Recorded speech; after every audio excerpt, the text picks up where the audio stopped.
Okay, very good then. So welcome to this week's Origins Colloquium. We're happy to have Timmy Delage giving the talk this week. Timmy, of course, is an Origins Fellow at Chalmers since, well, I guess about 6 months ago.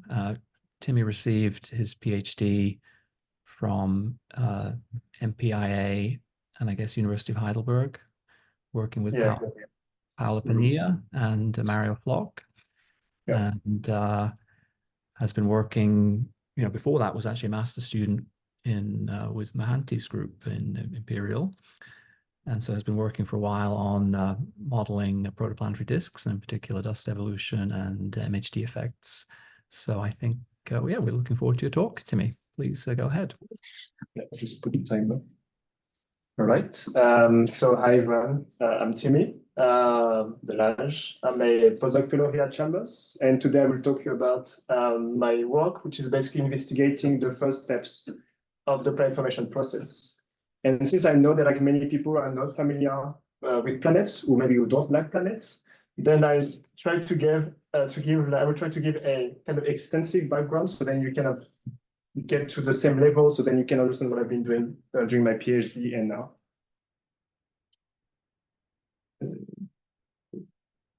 All right, so the main context, basically, we know that planets form everywhere, but we don't know how exactly they form. So we know planets form everywhere because if you look at this plot here, which is basically the exoplanet demographics, those planets are planets that we see everywhere, and they are planets that are formed after billions of years of evolution. So on this plot here, you can see the planet mass as a function of distance from the star, and the different color plots represents one confirmed exoplanet. So you can see that we observe now many of those exoplanets in various stars, various parts of the galaxy. But what is very striking is that if you look at now those crosses, which represent the solar system planets, you can see that the solar system planets, they do not match at all those points. You can see that, for instance, in the solar system, we don't have some groups that we have discovered in the exoplanet demographics. For instance, we have hot Jupiters. So those planets are very giant planets that are close into the star. But in the solar system, we know that the closest planet is Mercury. There's no gas giant planet very close into the sun. The other subgroup that's very interesting is like super Earth. So super Earth is basically a scale-up version of Earth. And we know that we observe many of them very close into the star. But again, in the solar system, we have none of those analogs. And basically what this tells us is that before we thought we knew how planets form, but actually we don't know anything about planet formation. So if we want to understand planet formation, then we need to look at where the planets are formed, and they are formed in what we call protoplanetary disks. So before 2014, the observational protoplanetary disks were very boring. So you can see that this is an observational protoplanetary disk, the natal environment of the planets. And you can see that basically those things just look like boring blobs. We have no information whatsoever about what's happening in those things. But now, with the development of new facilities, we can see very sharp images such as this one. And basically what this tells us is that planets are forming in those environments, and they are somehow creating what we call substructures, or like those kind of like morphologies. But the issue now is like we don't know why exactly these structures tell us about planet formation. So we know that this tells us a lot about planet formation, but we don't know what. And the only way to basically bridge the early stage of planet formation, so basically the protoplanetary disks, and the last stage of planet formation, the exoplanet demographics, is by models. There is no way to look at what happens in the between. We really need models to really understand what's happening here. And basically this is what I'm doing. I'm basically doing models of protoplanetary disks in the hope to somehow eventually get to understand how planets form. And as I said, I will now give like a very extensive background. So now we'll talk about basically what is a protoplanetary disk. So as we know, you have giant molecular clouds in the ISM. In some of those regions, such as like this very like blue, like dark blue points, you have like very dense and cold regions. And in those regions, then the material can collapse. So in giant molecular clouds, the material is made of gas and dust. It can collapse, and as it collapses, then you can form in the middle a star. and everything else around forms a disk. And this disk is what we call a protoplanetary disk. So now you have different classes, and a protoplanetary disk is basically just the byproduct of the star formation process. And also planets are just an outcome of the star formation process. And basically, as the cloud collapses, you form a star, you form a disk, then the disk somehow evolves, and eventually you end up having having then just those basically solar system or any kind of stellar system. So you have different timescales at play. The first class 0 and 1, basically where the disk is from, is a very short timescale. So, but most of the disk lifetime happens in this what we call class 2 disk. And basically this is the focus of the talk today. So really what I'm focusing on is those class 2 disks. And why I'm focusing on this, because since those disks, they spend most of their time in this phase, initially was thought that the planets, they have to form in this phase. But nowadays we have more and more like information that perhaps the planets, they can form as early as class 1 or even class 0 things, but still work in progress. So yeah, today will be about class 2 disks. So now if you look at the structure of a class 2 protoplanetary disk, those disks, since they are just the byproduct of the star formation process, they are made of gas and dust, as simply as this. The gas content represents 99% and the dust content represents 1%. And here what I want to really stress is that you need to form planets out of this, even though the dust content is only 1%. So somehow, the particles that were initially very small, that were like in the giant molecular clouds, they have to grow to gigantic planets.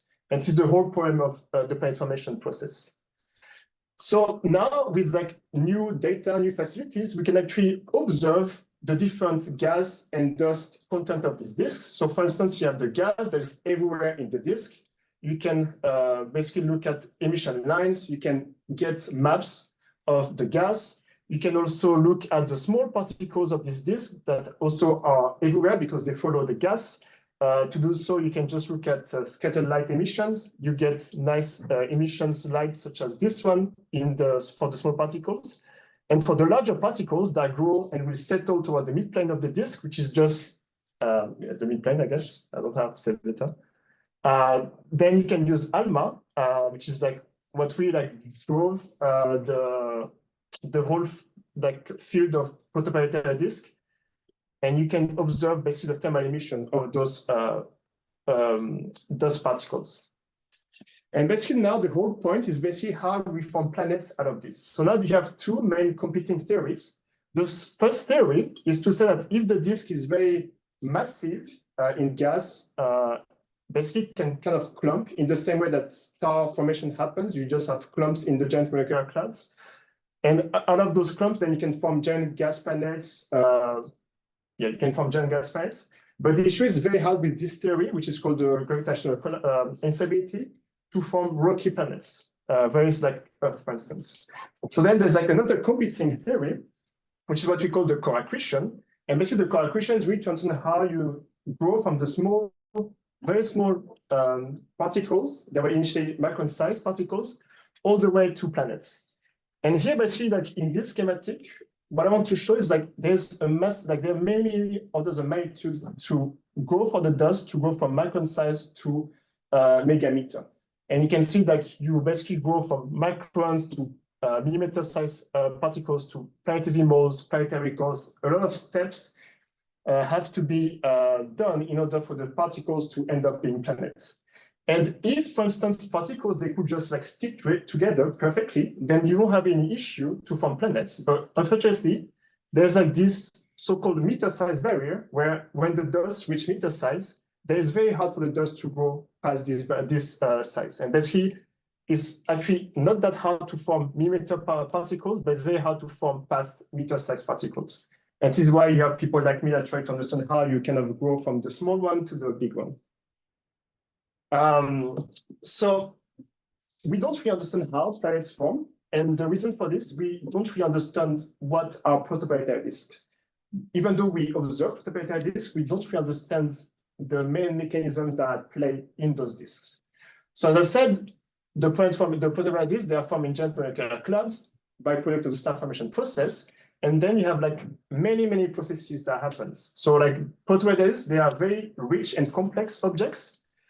because you have basically like matter as accretion. So protoplanetary disks are accretion disks. You have gas, you have magnetic field. This interplay between the two explains why the gas is accreted onto the star. You also have like the dust particles that, as I said, has to go from small to big. The gas and the dust, they interact together. The gas, the dust, and magnetic field interact together. Eventually, the gas in the dust in the protoplanetary disk has to disperse because you need to be left with no gas, such as the solar system. There's no gas in the solar system. So somehow the gas has to disappear eventually through outflows, for instance. And in all of this, you have to form planets, and the planets, then we change the disk properties, and then you have a complete mess, basically. So now we are at the stage, I think, in the community where we kind of understand those processes, like individually, but we don't at all understand the interplay of all those processes. And what I've been working on specifically is like to try to understand the interplay between the gas matrix accretion and the microphysics in the protoplanetary disks. So now there's like many ways for the gas to be accreted onto the star. You have different instabilities, and today the instability I will talk about is what we call the magnetorotational instability. So this instability, as I will explain in a bit, is basically caused by the fact that since you have like a disk, there's like rotating, it's like an accretion disk, you have a gas here, and the gas is also ionized, and you have magnetic field, and all those three stuff basically together create this instability.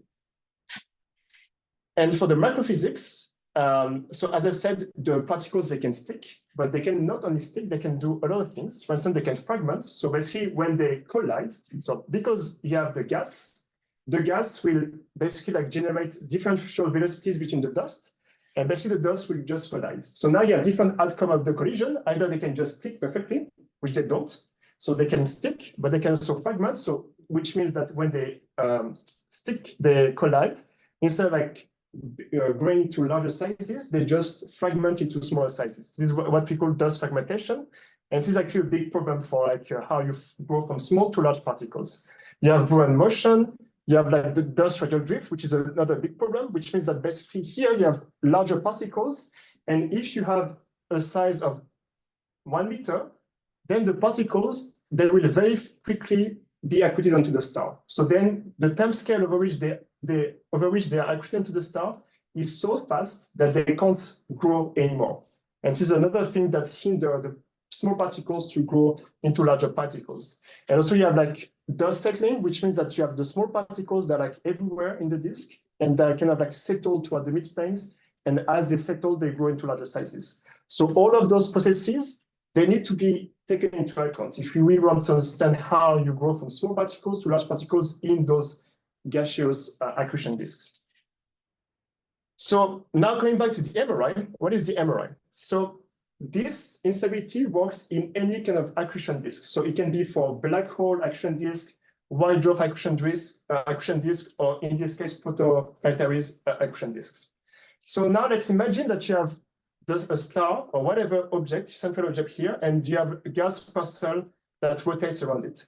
And let's assume that the gas is perfectly ionized, meaning that the gas is just made of ions and electrons. Now let's take two gas parcels that are like almost at the same radial location, but one is just a bit inner and the other one is a bit outer. And since you have magnetic field, let's assume the magnetic field is like purely vertical at this stage. Since the gas is perfectly ionized, then the magnetic field is like perfectly frozen in the gas, which means that basically the magnetic field and the gas, they will just follow each other perfectly. And what will happen is like, since this one, the one inner, is inner compared to the outer one, then it rotates faster, because in an accretion disk, such as protoplanetary disk, as you go in, you rotate faster. So then what happens is like this guy rotates faster than that one, and it stretches the magnetic field. But as you stretch the magnetic field doesn't like to be stretched. It's called magnetic tension. So then what happens is like the magnetic tension will basically remove the angular momentum from the inner one and give it to the outer one. And as a result, the inner one will go further in, the outer one will go further out, because the angular momentum increases as you go out in protoplanetary disk. And because of this, then you have a situation where the magnetic field is even more stretched. So then this will get repeated, and you get an instability that's called the MRI. And basically what happens in this instability is like you start from vertical a magnetic field lines, you let the simulation run. So this is the time here. You can see that the magnetic field gets like stretched. Some of the gas goes inwards, some of the gas goes outwards. So you have accretion of gas. And also you have those kind of turbulent patterns. So in the case of the MRI, you also generate turbulence.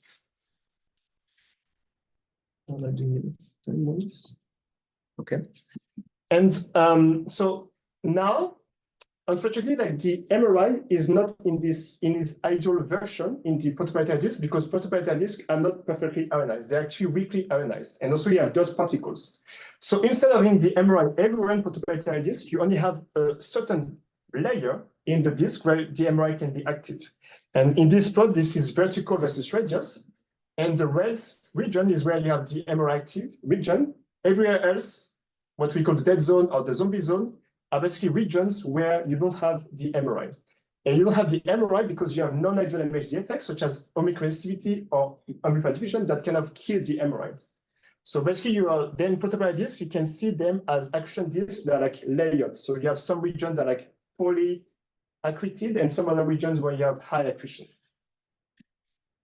And there's one region of interest, or which was from interest in the literature, which is this region, which is called the dead zone at the edge. Basically, it's like at the midplane, the location between the dead zone and the MRI active layer. And this region was very interesting before because it was thought to be a sweet spot for planet formation because this is where potentially you could trap particles, so the particles will get accumulated there, and then you can grow into larger sizes. And basically, like this is what I've been trying to test in my whole work during my PhD, if it's actually true that this region is a sweet spot for planet formation. So last intro slide. Basically, to understand how the MRI develop in protoplanetary disk, what you can do and what you have to do is like to look at the MHD equations for the gas momentum. So this equation here, and here what I want just to stress is that you can write down this equation. It depends on the thermal pressure, magnetic pressure, gravitational potential, and you have this stress tensor here. And this stress tensor is basically what will drive the accretion of the gas. And now you can basically like look at the conservation of angular momentum because this is what happens for the MRI. You have angular momentum problem, and you have this kind of equation from the MHD equations, and you have kind of two bits: the radial transport of angular momentum, which is for instance driven by the MRI, and the vertical transport, which can be driven by what we call MHD swings. So in my case today, I won't talk about MHD swings. I will only focus on the MRI. And when you do this, then you can basically go from the 3D non-ideal MHD equations to like a very simple equation for the secular evolution of the gas content in the protoplanetary disk. So this equation just depends on the gas density and a parameter that is called nu bar, which depends on what we call alpha bar. And this alpha bar is basically super important in this theory because it's like a parameter that tells you the efficiency of the angular momentum transport. So if you want to understand how the MRI works in the magnetic field, basically you need to constrain this alpha parameter. And this is what I've been doing as first step of my work. I developed a model to basically like self-consistently compute this alpha parameter. So it's like a bit busy, but I will just walk through it. So what happens, like you have a star, you have the gas and the dust. And once you know the properties of the gas, the star, and the dust, you can compute the alpha parameter. To compute the alpha parameter, as I said, you need to know how much ions, electrons, and dust particles you have in your disk, and you also need to know some information about the magnetic field. Once you have all those informations, you can compute different ionization sources, such as stellar X-rays, cosmic rays. You can do some chemistry. You can assume some stuff on the magnetic field. You can do some non-ideal MHD calculations, and eventually you get this alpha parameter that I was talking about. So you get this guy here that we want. And doing this kind of thing basically like helps you to get a self-constant alpha parameter instead of like a random parameter that we just put by hand or whatever. So more visually, what happens is like once I know the properties of the star, the gas, and the dust, I can create a map like this where I know where the MRI is active in the disk. Where I know where the MRI is active, I can compute this alpha parameter into dimension, and then I can compute this alpha bar, which is basically in 1D, the efficiency of the angular momentum transport for the MRI. And this is basically what this MRI model that I've developed does. So here basically for this gas matters accretion, so I developed this MRI model that encapsulates the MRI in a simple way, such that now I can couple this to the microphysics of the protoplanetary disks. But before talking about microphysics, with using only this MRI model, we can get a lot of information about what matters for the MRI in protoplanetary disks. And doing so, basically, we can we can assume steady state, which basically means that we assume the gas to be in steady state, meaning that the action rate for the gas is temporarily constant and radially constant. And when you assume this, you can basically use the MRI model that I developed, and you can get a lot of information of what matters really for the MRI. So here, for instance, like an example for different input parameters, the stellar mass, stellar luminosity, gas mass, dust size, metallicity, and alpha hydro is basically like the turbulence that is driven by everything but the MRI, the residual turbulence that we have in your disk. You can get those kind of plots. You can get the action rate. So as you can see, it's like radially constant. So it means you have achieved steady state. You can get the gas structure and the alpha parameter. So here what is very interesting is that the alpha, you can see that it goes from very low to high values. And because of this, at this location, you might expect to have dust trapping because what will happen is like the gas accretes very fast here, slow here, and you have like a traffic jam of dust particles, and perhaps the particles can be trapped there. This is something that basically need to be tested. And here what I want to stress is you have no pressure bump at this location between the dead zone and the MRI active regions. So basically what it means, it's like the first conclusion, is that if you have dust trapping at the dead zone at the edge, that won't be like a long-standing effect, that will only be a transient phenomenon. So now what you can do with this model, you can do like a parameter study, you can play with different parameters. So for instance, you can change the metallicity, and instead of assuming a constant metallicity, you can assume that you have some accumulation at different locations in the disk. And basically when you do this, you can see that the alpha and the sigma will be very different to what I just showed. And here, specifically, when you have accumulation of dust at the dead zone at the edge, you can see that we form a pressure bump, which is basically like an inversion of a gradient in the gas density. And this is very interesting because when you have an inversion of gas in the, when you have inversion of gradient in the gas, basically like the particles, you will expect them to be trapped. So basically here, what we learn is that the dead zone at the edge might be a sweet spot for pirate formation because if you have accumulation of small particles, because you form those pressure bumps, and also we need to understand the dust dynamics in disks in order to really understand the MRI, because if the fact that the dust can accumulate is basically governed by the microphysics, and we need to understand then the microphysics. Then you can do other stuff. You can, for instance, change the disk mass, and here you can see that as you change the disk mass, when you go from low to high value of the disk mass, then you change more or less the action rate and the dead zone at the edge location. And basically here, what it tells you is that gas evolution is very important for the MRI. So if you want to understand the MRI, you need to understand how the dust moves and how the gas moves. And finally, if you do the same, but now you change the grain size, you can see that the action rate and the dead zone at the edge will move a lot. And that tells you that grain growth is very important for the MRI. So that's those kind of things that you can do when you have this kind of MRI model. So now I have this MRI model, and I've told you that basically microphysics matters, and I've showed you by the clause before that it matters. So now let's have a model for dust evolution when you have all the microphysics and see how it will impact on the MRI. And this is now the next step of my work. So here what I've been doing is like I assume that you have no gas evolution. So you just assume whatever profile for the gas, and you just let the dust evolution run. And then what you can do for each snapshot of the dust evolution, you can compute the alpha parameter and basically let this dead zone at the edge location.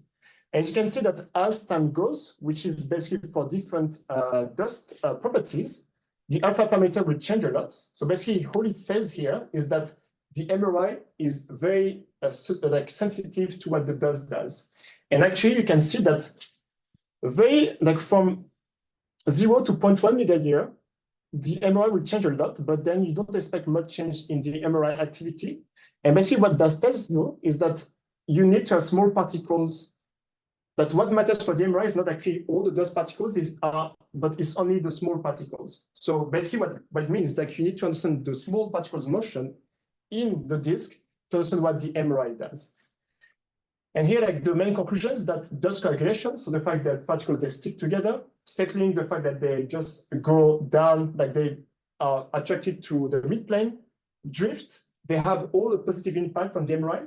But fragmentation, so when they collide, instead of like colliding and coagulating, they just fragment to small pieces, has a negative impact on the MRI. And also, as I said, the MRI evolution is actually controlled by dust evolution. And it is only true until you have enough dust particles in your disk. But once you have no dust particles in disk or not sufficiently enough, then the MRI evolution will be driven by the gas evolution. So you have like kind of two tempo for the MRI. First tempo being controlled by the dust evolution and later being controlled by the dust evolution.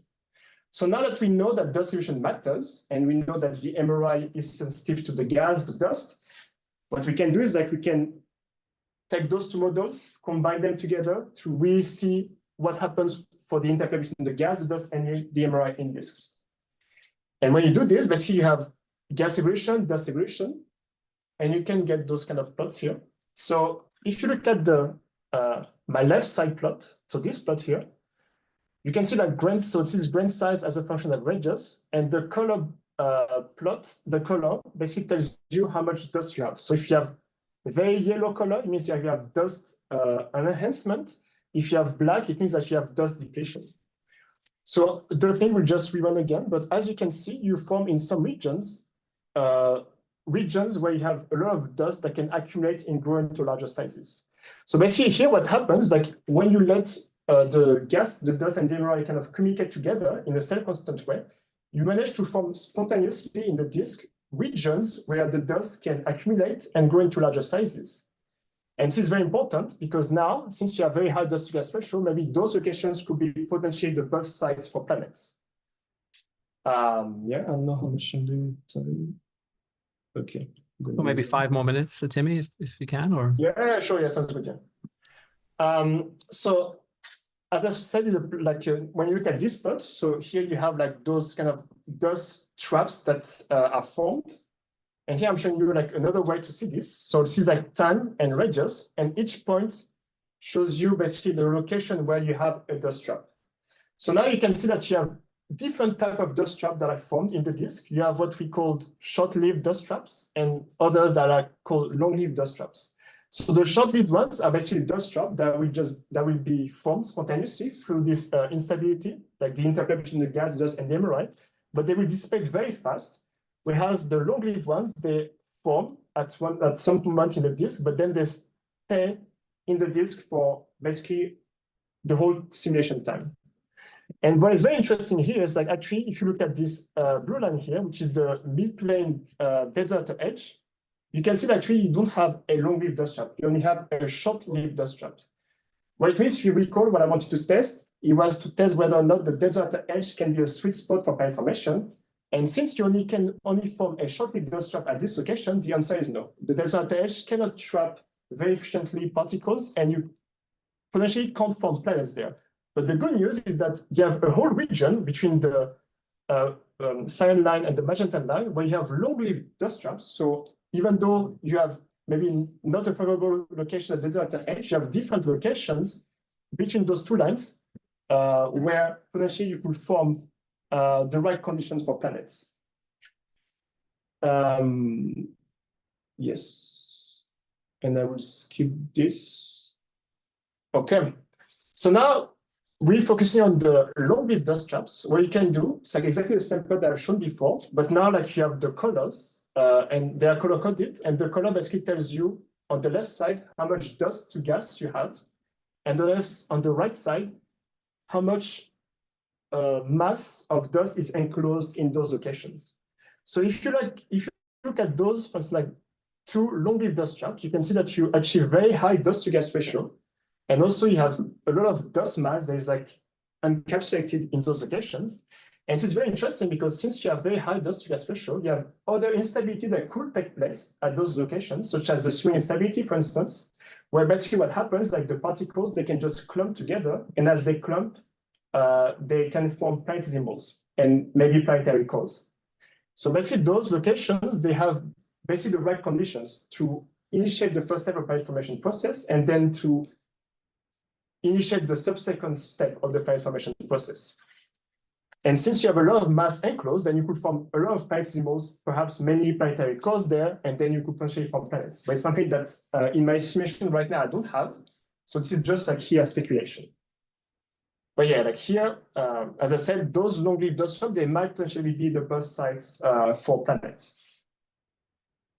And here I want to stress one thing, is like the importance of the magnetic field. As I've said, the MRI is like an instability that is driven by magnetic field, like any other MHD processes. And basically here, what I'm showing is like exactly the same as I've been showing, but now you have different plots, colors.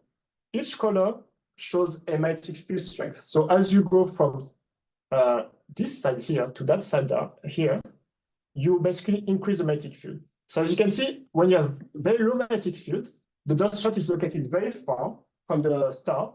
But as you increase the magnetic field, it goes closer and closer in, and also you have many more dust traps that are formed. So the multiplicity and the location of the dust traps really depends on the magnetic field. Yeah. And here the cool thing is that now when you try to compare with observations, so on the top you have real ALMA observations, and you can see that you have like different type of protoplanetary disks. You have disks that have extended and bright inner disk with narrow ring. You have other disks that have wide ring with compact and faint inner disk.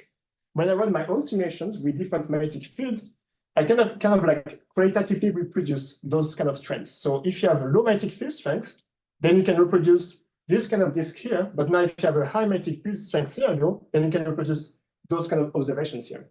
So obviously you can see that it's not a perfect match between the simulation and the observations. And it's because my simulations have assumed a static field, but we know that the magnetic field evolved. So then like the next step would be for me to implement the magnetic field evolution in this to really try to see if basically the magnetic field and this interplay of MRI, gas, and dust can really be like an explanation for all the dust structures that you observe in protoplanetary disks.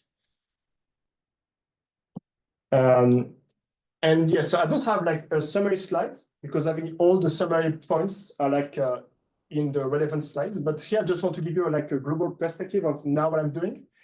So as I said, I really try to understand, I've focused on the interplay between the gas, the dust, and the MRI in protoplanetary disks. But basically, it's not the full picture. And if you really want to have a full coherent planet formation theory and frame, you basically need to have a full framework that encompasses all the processes for planet formation. And basically now what I'm doing is like I'm working with like different people. So I'm working with Risha Halder, which is like a CASUM student, and also will be doing her master thesis here. Also working with Hannah, who is a CASUM student, and Tommy, who is a PhD student at LMU. And basically what I'm doing with those students is like really try to put more physics into my existing framework so that, like, for instance, can then understand how the magnetic field evolved in the planetary disk, or I can also understand whether or not you can form planetesimals or planetary cores in those regions where you had accumulation of dust particles. And yes, and I feel like basically like doing this is like the way to go if we really want to understand how planets form. Because again, we observe the planets that are already formed for billions of years. We know that they are from planet-forming disk. We observe those things, but we need models to like link those two together. And I feel like having a coherent model for planet formation in the way that I've presented you so far, I think like the way to go to really bridge those two things together and ultimately have a planet formation theory that is like complete and predictive. Yeah, thanks a lot for your attention. Great, thank you very much, Timmy. So questions and discussion. So we can, so people in the green room and in Virginia Astronomy Conference Room, please help me here with the questions. In Zoom, just raise your hand. Jonathan, we have a question here in Virginia from Ilse. Please. No, but you go first. I think should I be the one who like? Let's have Ilse's question first. Can you hear me? Yeah. Okay. Very nice talk, Timmy. Thank you. So the number of disks with large structures like the one you're showing here, it's relatively infrequent. Many of the disks that are being observed now are being found to be extremely compact without clear evidence of a strong ring. What do you, in those scenarios where there are no clearly observed strong rings, again, they might be observed with higher resolution observations, but we're at least seeing not a ton of evidence from the SEDs or from ALMA. What would a compact disk tell you about the disk magnetic field or the ionization fraction present in that particular system? Thank you again. Yes, so so I also have simulations where I can kind of reproduce. So first of all, I don't believe you have smooth disks. I believe all the disks, they have somehow substructures. We don't see them. And I believe if you have better resolution, then you will eventually see those substructures. But with that being said, in my own simulations, then I can reproduce disks that will look like they are compact, even though they have those dust traps. And basically, it's you can fine-tune the magnetic field so that you can achieve such disks. But if I yeah, go ahead. I was just going to follow up. So they have substructures, but are they weaker? I guess because we also, for the same disk, don't see evidence of gaps or structures close to the star from the spectral energy distribution. So I didn't get so let me answer the first bit of your question. I didn't get the second bit, so maybe you will have to repeat, sorry. For the first bit, you're right. If they look compact, then the dust trap won't be as sharp as the one I've shown today. So you still have enhancement of dust particles, but the dust to gas ratio, for instance, won't be close, that it won't exceed 1. It will be close to 1, but not ridiculously higher than 1. So then there's still this tension of perhaps planetesimals won't be able to form there. Okay, thank you. Yep. But let me try and follow up here. Timmy, essentially your trap is the zombie zone inner edge, as I understand it. Is that no, my trap is not no, as you can your long-lived trap, I thought, was the midplane zombie zone. No, so this, I don't know if you can see the cursor. Yeah. So this one is actually the strongest one. So it's actually neither near the dead zone at the edge nor close to the zombie zone in edge. So can you just elaborate a little bit about you're creating a pressure maximum in this region? Is it because of an instability where you have a little bit of enhancement of dust that somehow makes this changes the ionization structure that then makes a local pressure maximum? I didn't quite catch how exactly it's happening. Yeah, so I didn't want to go through the mechanism, but yeah, you're right. So basically what happens is you have some regions, so basically the gas is unsteady. As the gas is unsteady, you have regions where you have enhancement of gas and other regions where you have depletion of gas. Initially, the small particles are just for the gas. So you have regions where you have enhancement of small particles and regions where you have depletion of small particles. So now if you have enhancement of small particles, basically what will happen is those particles that will kind of kill locally the MRI. And there you can form a pressure enhancement. When you form pressure enhancement, then the particles, they will get kind of accumulate, they will accumulate there. So as they accumulate, they can kind of grow into larger sizes. They can also fragment. And now if you manage to, if the thing managed to reach a coagulation fragmentation equilibrium faster than the gas enhancement dissipates, then you can form a long-lived dust trap. So if you don't, then you form a short-lived dust trap, like the dead zone edge. So you make a local dead zone, do you? Like this accumulation? So it's as if you had many dead zones. Yeah, exactly. So it's not really a dead zone per se. I won't call it dead zone, but it's more like a non-active MRI region versus an active MRI region. Okay, good. Okay, you had a question in the green room? Yeah, Michael. So, very nice talk, by the way. I'm very curious about the qualities of the magnetic field in here, because I'm seeing actually from this slide I saw it, the value for the magnetic field is actually quite high, in the sense that are we in the milli-Gauss range when we talk about this system? Yes. So which one are you? I don't know if I showed the field. I see a value for the magnetic field which is there, which is about 1. Oh yeah, this one. Yeah. Okay. Yeah. Okay. So this is actually kind of a, let's say, strong magnetic field if you consider the average of most other systems. And we know that magnetic field will be turbulent in these systems at some point. It will follow the rotation, but it will be also mostly turbulent. And the MRI effect will generate magnetic field loops. And so we will have reconnection effects. Like these reconnection effects could be very strong in generating regions in which the energy is quite higher inside of the disk.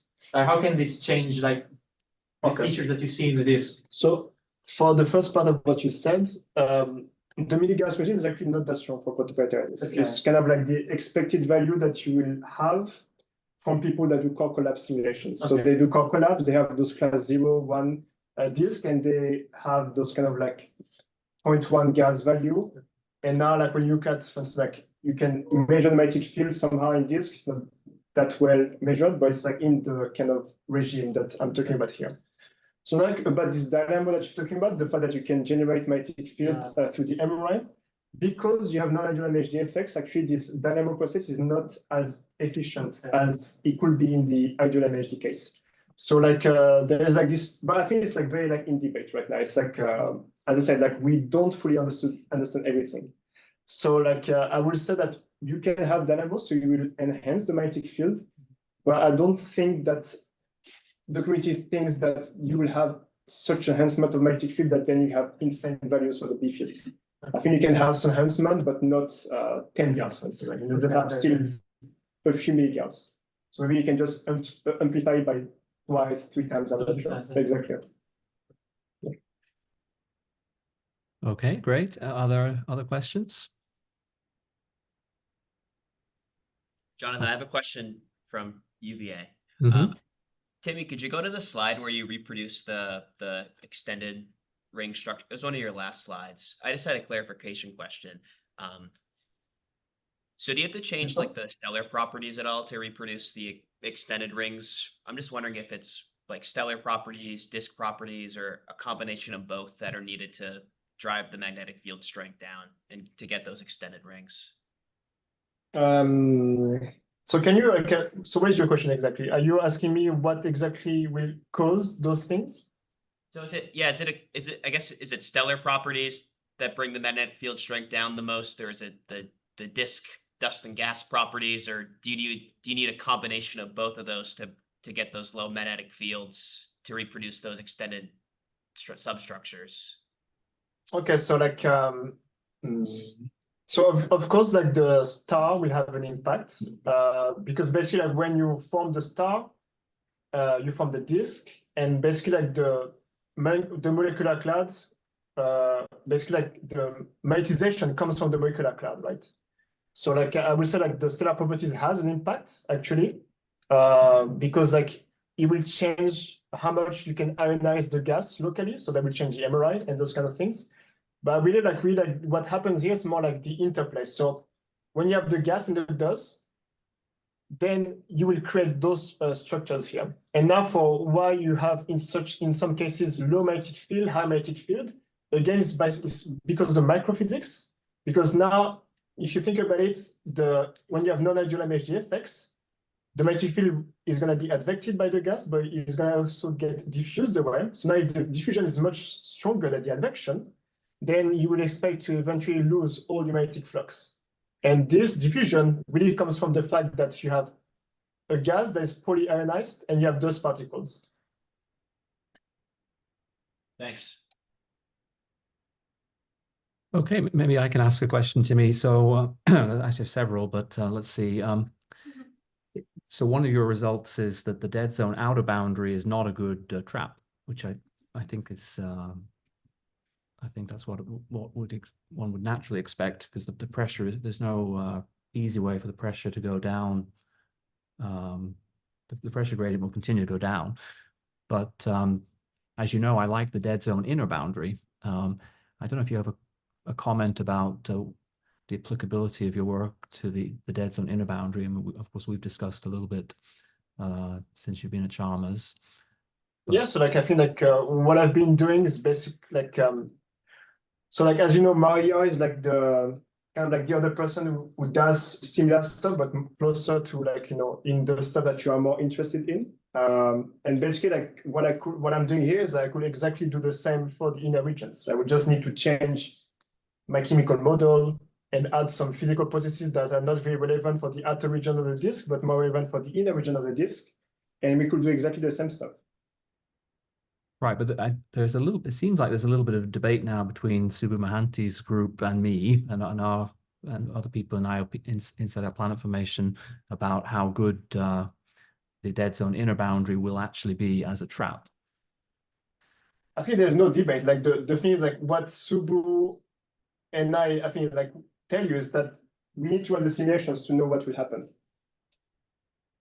I think this is the only point that we're trying to make. So I think it's well known that the inner boundary has a steady state pressure bump, unlike the designer edge. So like it's good news for the inner boundary, but you will still need to understand exactly what happens with the microphysics in order to know whether you can sustain this pressure trap or not. And I think like there is no way of understanding this given the complexity of the interplay and the number of parameters that you have in the stuff in the simulations to really understand just by eye what happens. Well, as long as the dust and pebbles can stay big enough, then they should be trapped. It's the small particles that are not. Yeah, but the issue is like then you have turbulence, and the turbulence like will make fragment the particles. As you fragment particles, then you can sustain the pressure trap. But then also like if you can't coagulate fast enough, then the pressure trap will be lost because the small particles, they don't care at all about the pressure trap. They just follow the gas motion. Okay. And the gas is accreted on average.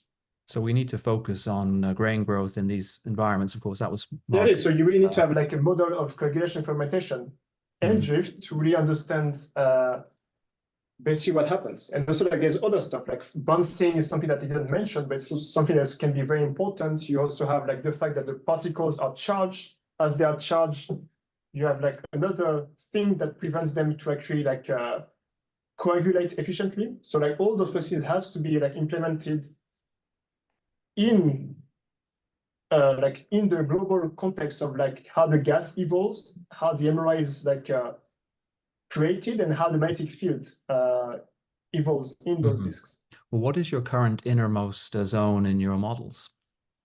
I think like I mean, so I made sure that basically like my innermost region is like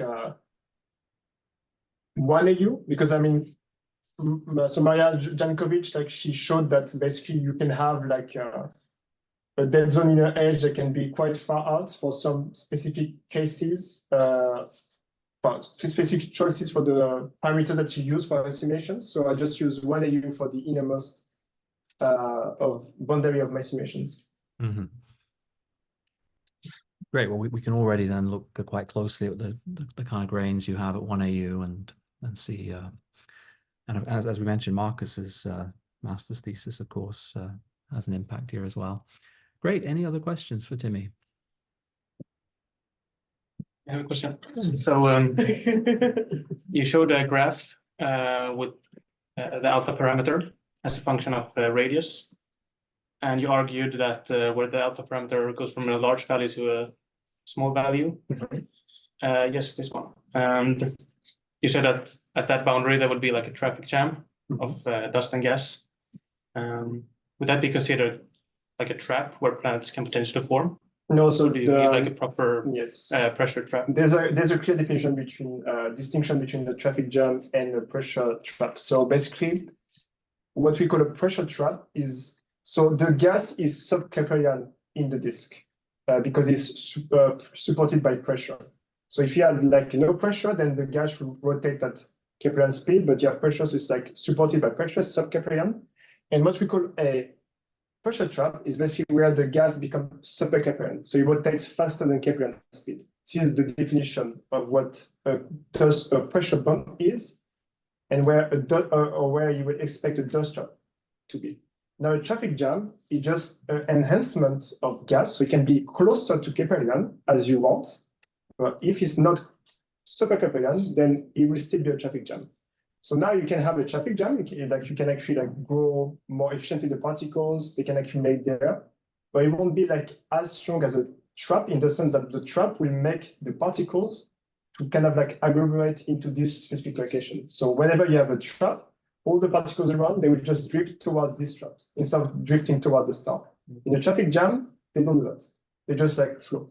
So they just flow is more like, you just drive your car and like you just have a jam, that's it. Yeah, thanks. Great. Any other questions for Timmy? I had a question about you mentioned the disk wind and the impact on angular momentum transfer in the disk, and at the moment the models you showed do not include it. Let me try and understand what Risha's project is doing, where the field will evolve, but that's still not in the context of a disk wind, or are you going to include it as well? No, so this is unrelated to the disk wind is like another topic. So my point is like, so right now my simulation, they have static field, but basically as you know, like any kind of MHD processes, the main actor is the magnetic field.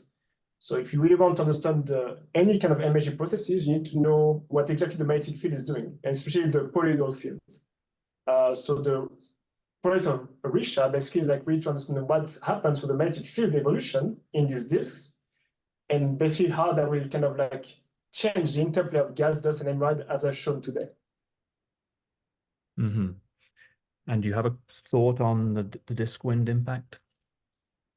Yeah, so like the disk wind, like actually it's pretty interesting, like because the disk wind could so the disk wind is like another processes to explain the angular momentum transport in protoplanetary disk, and instead of being radial transport, it's like vertical transport. And also as you have MHD disk wind, you lose the gas in the disk. And so basically, like if you have MHD disk wind, you remove the gas, so you could ionize more. And also like you could kind of like, as you can see here, you have like a very sharp increase in alpha, so in the angular momentum transport efficiency. But maybe actually you won't have this if the angular momentum transport is purely driven by the MHD disk winds. So now there will be a question that you may have a dead zone in terms of ionization, but not a dead zone in terms of like angular momentum turbulence and angular momentum transport. Mm-hmm. Great. Any last questions?